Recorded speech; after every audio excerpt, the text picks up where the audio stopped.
Welcome viewers to Trending Issue on Education. I remain Fabo Yade and Bifab as your host today.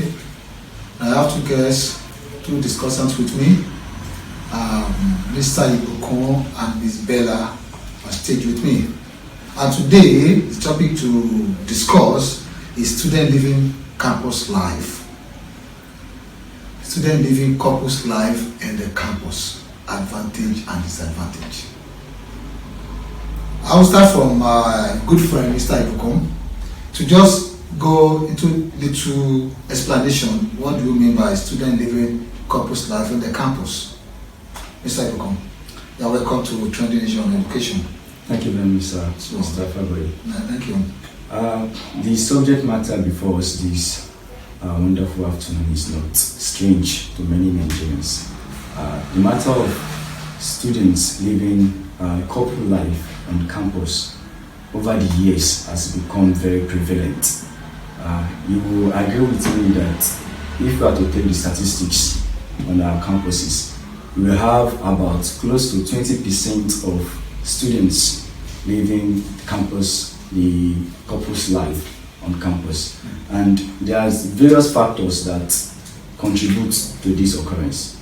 Where some owe this to the state of lack of accommodation, some owe it to the state of economic circumstances, maybe because of maybe the male or the female not being financially capable, among other many issues that surrounds this occurrence. But of a fact, this matter is prevalent and it is becoming an issue for us to discuss. Thank you very much. Oh, wonderful, Mr. Ibukun. Circumstances that can bring about couples living, student living couples life on the campus. Oh, so wonderful. Bella, now to you. Advantage or disadvantage of student living couples life in the campus. What can you say about it? Thank you very much, sir. I think couples life in our campuses in these days, it has become an issue that is really getting most of our students there distracted. One of the disadvantages of this couples life, I feel, it makes most especially the ladies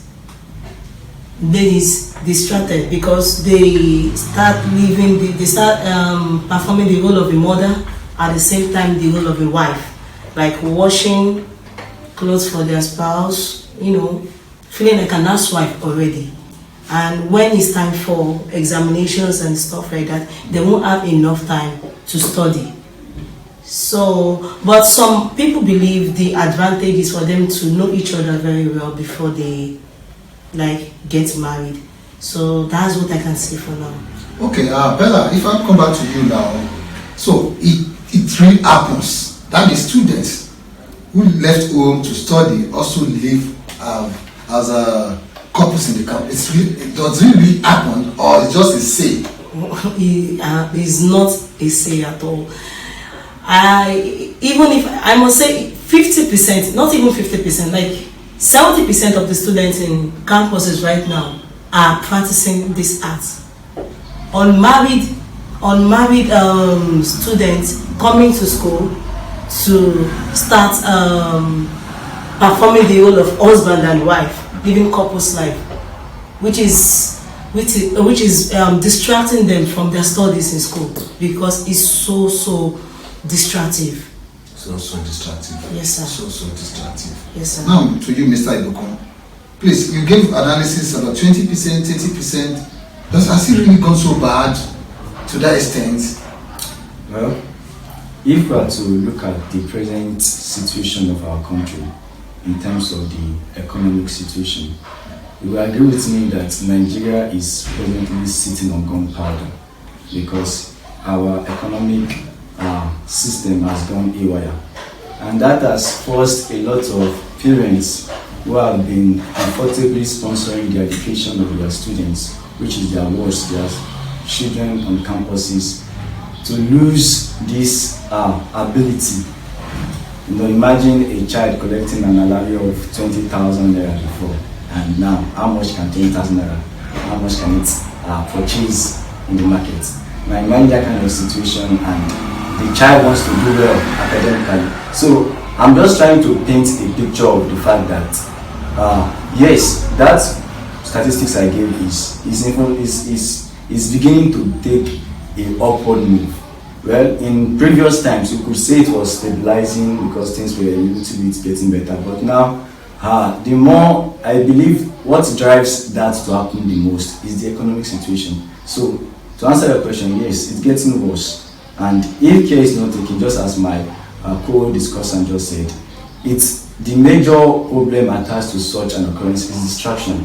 And if we are to look at it on a wider scale, when we send a student to a university setting, the expectation of both parents and the nation is that we have to have a manpower who is focused, able to carry out basic assignments for national development.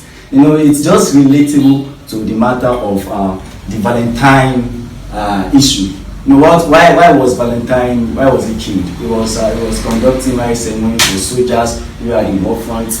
People were meant to be prepared for war, and they were like, no marriage for these ones. Once they are at the war front, they were distracted. But then when he went to the back and started conducting marriage ceremony for them, which led to his death. So it is like, it's relating to the subject matter. It's like when we have students practicing this couple life on campus, you will be distracted. That's one of the disadvantages. There's no way. You can't be together with an opposite sex rather, and not feel aroused. Except you are not in good. If you are not in good, then that's the different case. So these are issues we want to satisfy both social needs and also lawful needs. So it's very important that we check this matter.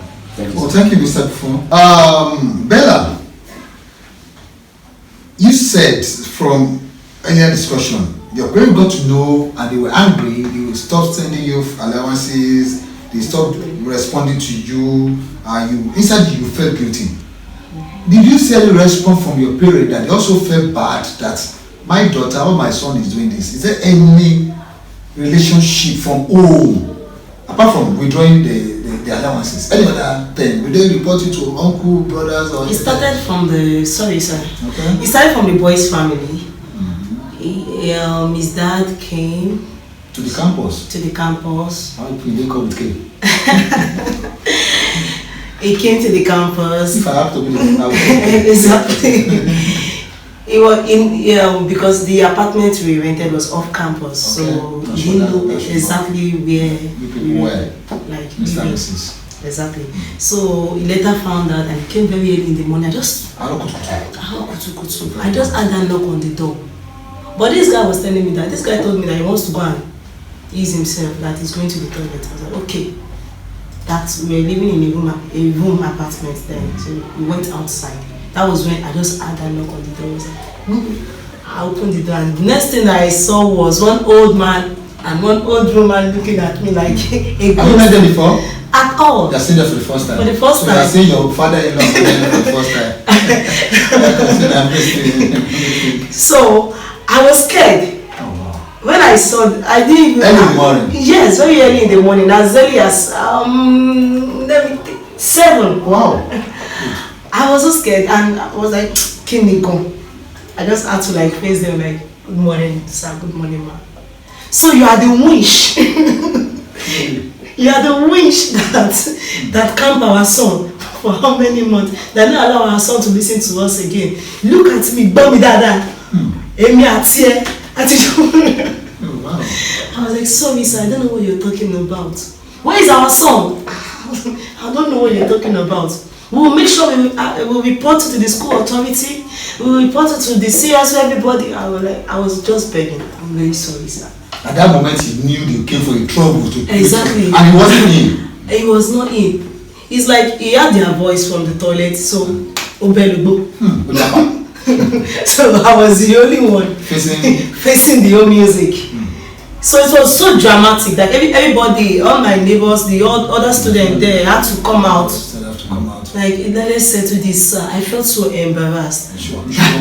So embarrassed. To the extent that one elderly, like 2 or 3 elderly people were like, now scolding me. But still, I know hear what. Okay. I still continue. On that, Bella. Yes. After the guy's parent came, your parent, did they also, were they in the school to come and do the same thing, or they schooled you from home? They scold me from home. From home? Yeah.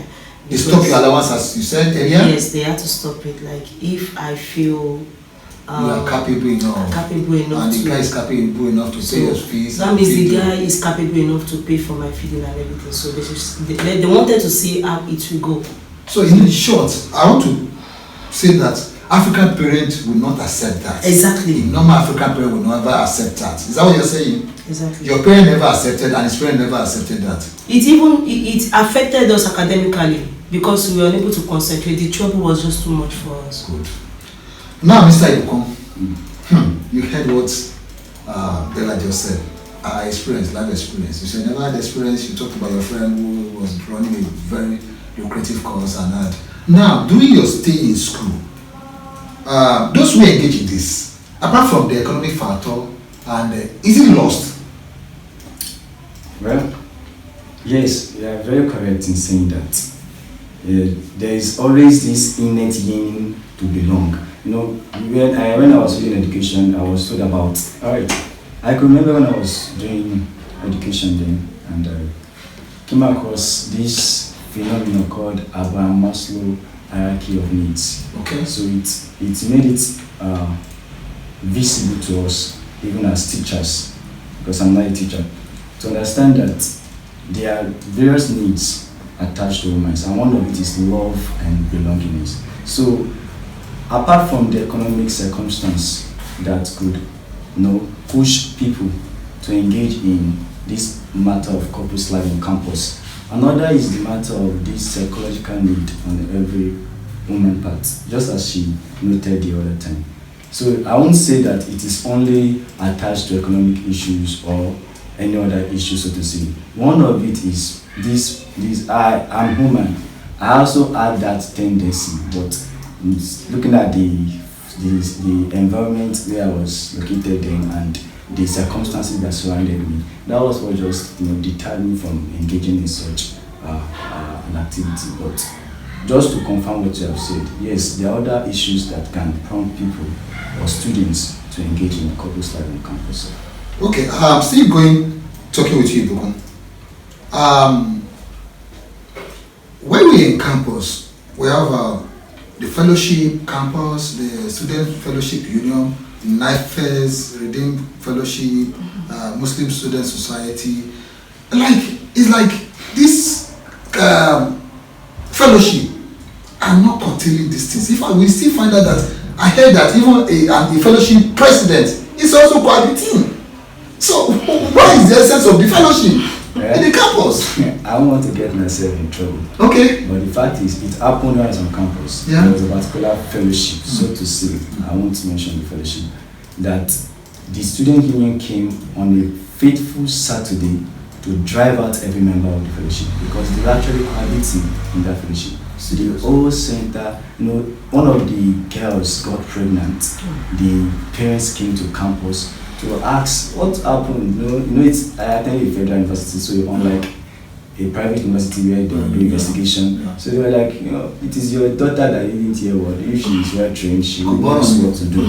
So the girls' education was truncated. The fellowship center was closed, at least for that period of time I was on campus. So that's to tell us that, well, it depends on what we believe. Not all fellowship centers have that understanding that we have to say no to this matter of competition. Now, just a point of correction. This is not to say that parents should not give their words proper understanding. Yes, when a girl clocks 18, we have this conventional understanding that she's right to be getting some eyes from suitors and the likes. So I believe there's a need for proper understanding of this matter of sex education.